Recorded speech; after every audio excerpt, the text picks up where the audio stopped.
Nous sommes à Montereau-Foltionne, au cœur du quartier historique de Saint-Nicolas. Admirez l'architecture. Ces toits de tuiles brunes qui se superposent, ces façades qui portent fièrement les traces du passé. En arrière-plan, la colline boisée veille sur la ville, rappelant que Montereau s'est construite au confluent de la Seine et de l'Yonne, dans un écrin de nature. Mais ce qui frappe, c'est cette publicité peinte en lettres capitales, Hubonnet. Elle trône au-dessus de la boulangerie, symbole d'une France qui aimait ses apéritifs et ses enseignes colorées. On imagine l'odeur du pain chaud qui s'échappe de la boutique, se mélangeant à celle du café fraîchement moulu du bar-tabac voisin, judicieusement nommé le carrefour de la route. Regardez ces silhouettes. Un cycliste traverse la place, un béret sur la tête, peut-être rentre-t-il d'une journée de travail à la faïencerie ou dans l'une des usines de la Plaine.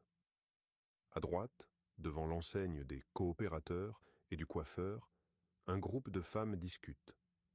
C'est ici que se faisaient les informations du jour. Pas de réseaux sociaux, pas de smartphone, juste le plaisir de se retrouver, de partager les nouvelles du quartier, les joies et les peines du quotidien. À gauche, une maman et son jeune enfant. Ils incarnent la transmission, cette vie qui continue sous le regard bienveillant des anciens bâtiments. Chaque pavé, chaque rideau de fer levé raconte une grande histoire de solidarité et de proximité.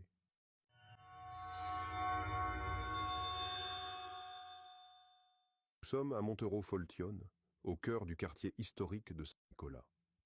Admirez l'architecture. Ces toits de tuiles brunes qui se superposent, ces façades qui portent fièrement les traces du passé. En arrière-plan, la colline boisée veille sur la ville, rappelant que Montereau s'est construite au confluent de la Seine et de l'Yonne, dans un écrin de nature.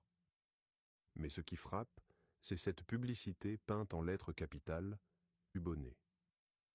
Elle trône au-dessus de la boulangerie, symbole d'une France qui aimait ses apéritifs et ses enseignes colorées. On imagine l'odeur du pain chaud qui s'échappe de la boutique, se mélangeant à celle du café fraîchement moulu du bar-tabac voisin, judicieusement nommé le carrefour de la route. Regardez ces silhouettes.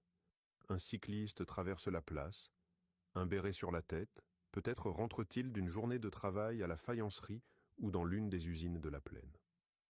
À droite, devant l'enseigne des coopérateurs et du coiffeur, un groupe de femmes discute.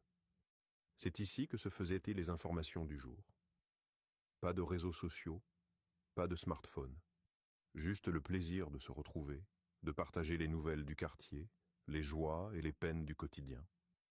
À gauche, une maman et son jeune enfant. Ils incarnent la transmission, cette vie qui continue sous le regard bienveillant des anciens bâtiments. Chaque pavé, chaque rideau de fer levé raconte une grande histoire de solidarité et de proximité.